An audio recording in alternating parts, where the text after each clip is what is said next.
ابھی جو بدعت کی تعریف کی گئی ہے اس میں نبی کریم صلی اللہ علیہ وسلم کا ارشاد یہ ہے کہ من احدث فی امرنا ھذا ما لیس منہ فہو رد۔ ہمارے دین کے اندر کوئی شخص نئی چیز پیدا کرے گا تو وہ رد ہو جائے گی۔ یہ قید احترازی ہے، لہذا اگر کوئی نیا کام کیا گیا لیکن وہ فی الدین نہیں بلکہ للدین ہے تو اس کو بدعت نہیں کہا جائے گا، اور اس کی بے شمار مثالیں ہیں۔ نبی کریم صلی اللہ تعالیٰ علیہ وسلم کے زمانے میں کوئی باقاعدہ مدرسہ نہیں تھا، بلکہ مسجد نبوی کی جو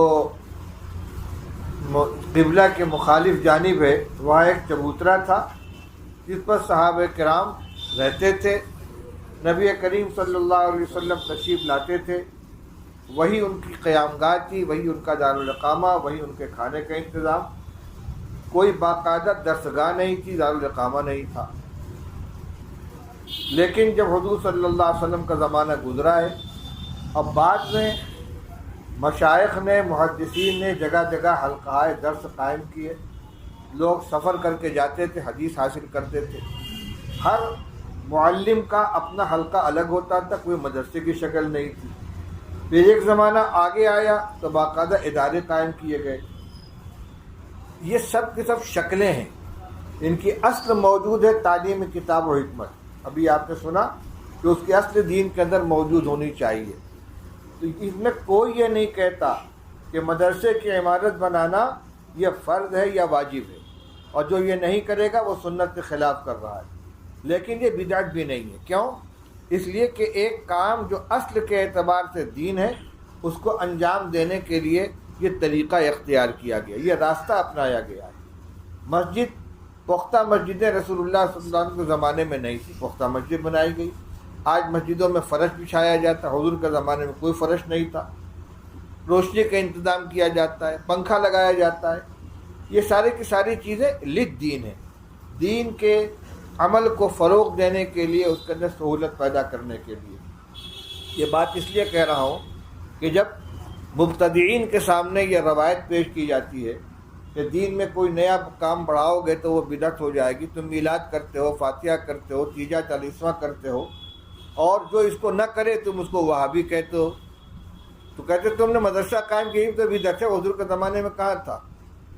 مسجد پختہ بناتی تو بدعت ہے۔ یہ فرق سمجھانے کی بات ہے کہ کوئی حضور صلی اللہ علیہ وسلم کے زمانے میں جو کام دین کے اندر تھا اس کی مدد کے لیے اگر کوئی راستہ اختیار کیا جاتا تو وہ بدعت نہیں ہے، اور تم جو عمل کر رہے ہو تم اس کے خلاف کرنے والے کو وہابی کہتے ہو، بدعقیدہ کہتے ہو۔ علامہ انور شاہ کشمیری رحمۃ اللہ علیہ نے بہت اچھی بات فرمائی ہے کہ ایک رسم اور ایک بدعت۔ شادی کے اندر جتنے کام کیے جاتے ہیں وہ سب رسومات میں آتے ہیں، اور غمی کے موقع پر جتنے کام کیے جاتے ہیں وہ سب بدعات کے اندر آتے ہیں۔ بدعتیوں کے یہاں میت کے انتقال کے بعد دوسرے دن کچھ خاص طریقے پر ایصال ثواب کا اہتمام کیا جاتا ہے، تیسرے دن کچھ کیا جاتا ہے، پھر 10ویں دن 10واں منایا جاتا ہے، 40 دن بعد 40واں منایا جاتا ہے، اور اسی طرح 1 سال بعد برسی منائی جاتی ہے۔ اور یہ ان کا امتیاز ہے، اگر کوئی نہیں کرے گا تو وہ وہابی کہلائے گا، بدعقیدہ کہلائے گا، گویا اس کو دین کا حکم سمجھ رہے ہیں، اس لیے ان کو بدعات کہا جائے گا۔ اور شادی کے موقع پر کوئی باجا بجا رہا ہے، کوئی گھوڑا پر سواری کرا رہا ہے، کوئی لمبی چوڑی دعوت کر رہا ہے، اس کو کوئی دین نہیں سمجھتا، اس کو دین سمجھ کر نہیں کیا جائے، لہذا یہ بدعات ہے۔ یہ رسم و رواج ہے، اسراف کی بنا پر، فضول خرچی کی بنا پر، اور دیگر لغو امور میں مبتلا ہونے کی بنا پر ان کو منع کیا جائے گا۔ فوٹوگرافی حرام ہے، ناچ گانا حرام ہے، میوزک بجانا حرام ہے، تو یہ دین سمجھ کر نہیں کیا جاتا، لہذا اس کو رسم و رواج کہا جائے گا۔ اور جو کام غمی کے موقع پر کرتے ہیں اس کو دین سمجھ سے کرتے ہیں، اس لیے وہ کیا کہلائے گا؟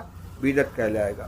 تو فی امرنا ھذا کو پیش نظر رکھنا چاہیے کہ للدین اگر کوئی کام کیا جا رہا ہے اس کو لازم نہیں سمجھا جاتا، دین کے لیے ضروری نہیں سمجھا جاتا، محض ایک ذریعے کے طور پر ہے۔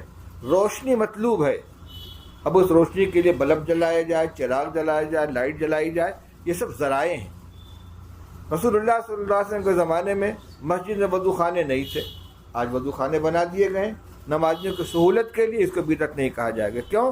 یہ نماز کی مدد کے واسطے ہیں، تو اس کا فرق رہنا چاہیے۔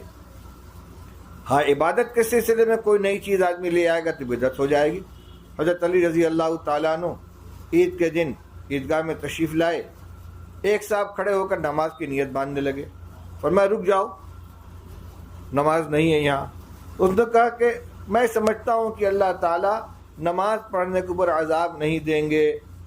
آپ نے فرمایا میں بھی جانتا ہوں کہ اللہ تعالیٰ نماز پڑھنے پر عذاب نہیں دیں گے، لیکن عیدگاہ میں رسول اللہ صلی اللہ علیہ وسلم نے نہ عید کی نماز سے پہلے نماز پڑھی ہے، نہ عید کے بعد نماز پڑھی ہے۔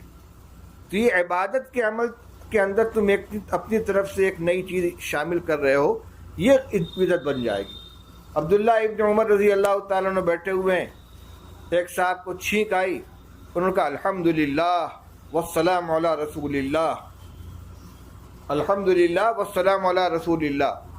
عبداللہ ابن عمر رضی اللہ عنہ نے فرمایا وَنَحْنُ نَقُولُ الحمدللہ والسلام علی رسول اللہ، ہم الحمدللہ کے بھی قائل ہیں اور السلام علی رسول اللہ کے بھی قائل ہیں۔ وَمَا عَلَّمَنَا هَكَذَا رسول اللہ صلی اللہ علیہ وسلم، لیکن چھینکنے کے موقع پر رسول اللہ صلی اللہ علیہ وسلم نے کو یہ تعلیم نہیں دی ہے کہ چھینک آئے تو الحمدللہ کے ساتھ السلام علی رسول اللہ کا اضافہ کرو۔